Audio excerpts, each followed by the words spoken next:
my, yeah, whatever, go ahead. I'm Daniel CZ. You might know some of my work from G-Eazy to Chris Brown to Jeremiah to Wale to countless others. This is the Riveting Academy.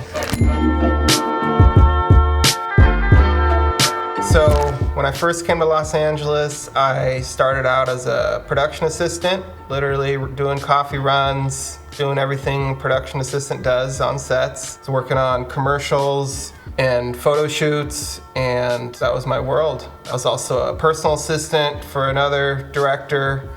And yeah, eventually I needed to branch off though. I needed to start doing my own thing, and kind of just took a leap of faith on myself and said, I'm gonna go do what I wanna do.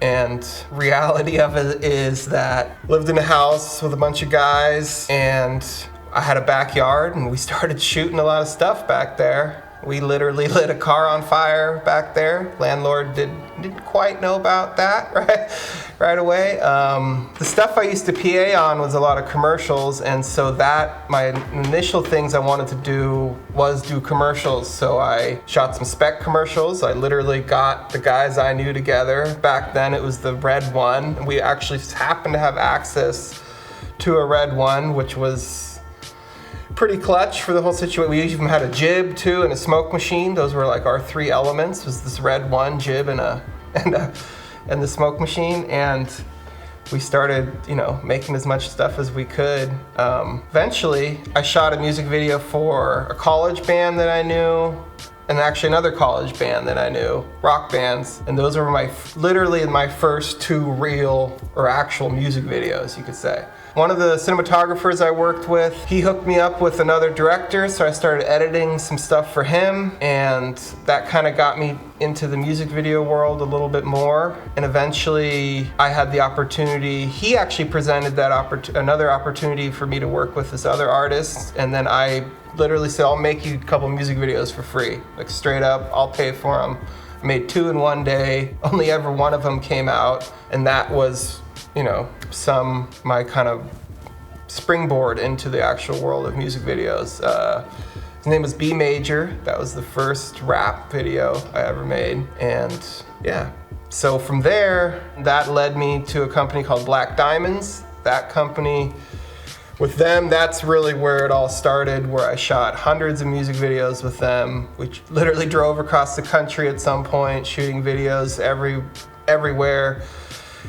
Just small little mini productions, DSLR style, occasional red thrown in there, and they had their own YouTube channel. The stuff would get posted on that YouTube channel. They'd make back the money from the ads, but that kind of all changed once Vivo kind of started taking over, and artists started getting their own channels, and artists wanted to post it on their channels, and they didn't want to necessarily post it on the Black Diamonds channel. And so eventually I realized I needed to pivot. I had written Andrew Listerman at Riveting at some point. At some point he replied, and it kind of was just the stars aligned at the right time, and met with Andrew, and had to move on from Black Diamonds, who I still really appreciate. And man, it's just like emotional and shit. Gave me like a start. Yeah, and then Riveting, that kind of, started my whole world into the Riveting world, where it was talking with larger budgets, bigger clients, and more opportunities. That's how I pivoted into Riveting. And now I'm here doing a show, teaching you guys how to make music videos, which I find hilarious, but it's cool. It's great.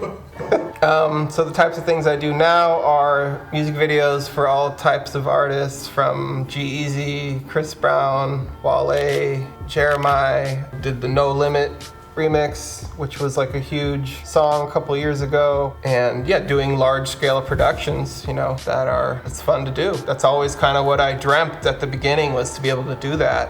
And going from literally shooting with like a 3-man crew on a DSLR to doing big old productions with shutting down streets and techno cranes and all that stuff that, was really like the dream. And then it really became a reality at some point. That's how it should be. That's how I always thought it should be. And then it really did happen at some point.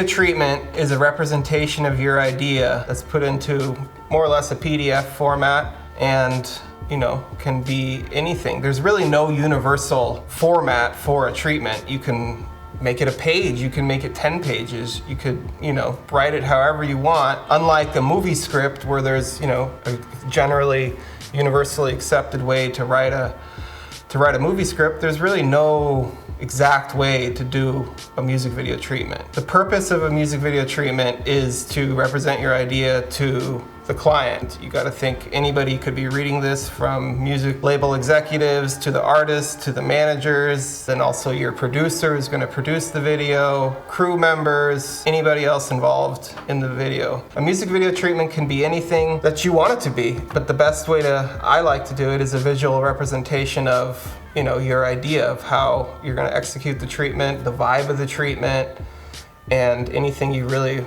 want to show anybody that's going to be reading it. So what I like to think when I'm writing a music video treatment is that I want to sell somebody this idea within the first 30 seconds of glancing at it. They literally might not read any word that you write, but they will look at your pictures. They will at least scroll through it, and that first scroll is the most important scroll. And so, you want to represent it in a way that it makes you want to be there, it makes you want to keep reading, it makes you actually want to read the words that you wrote. So I think visually, you really want to entice somebody right off the bat.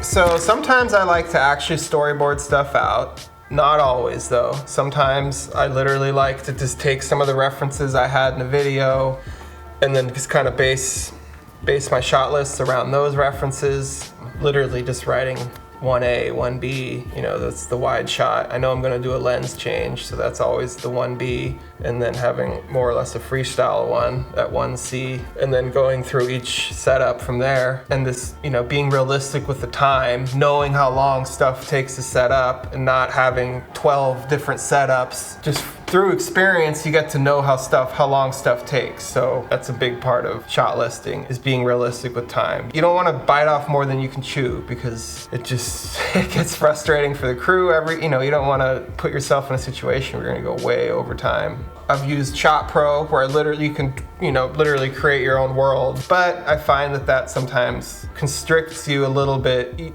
There's just no freedom in it, because you get too sucked into this little image you made at home a week ago. And I think you gotta have a little bit of freedom when you're on set, because things happen, you find an angle, you find this and you find that. In terms of a music video, I don't think there's a right or wrong way to necessarily shot list your whole thing out. I know there's some directors who don't make shot lists. Big ones too, so there's no real right or wrong answer to this. But I do like to have an outline at least. So I know let's say I'm gonna do 6 or 7 setups in the day. We got the street world, where I might have 6 different shots set up for the street world, and then we're going into the house, living room, and we'll have 5 different shots for that. And have a plan, but don't get so caught up in perfectly obsessing about these shots that you thought of on your couch. You gotta live in the moment.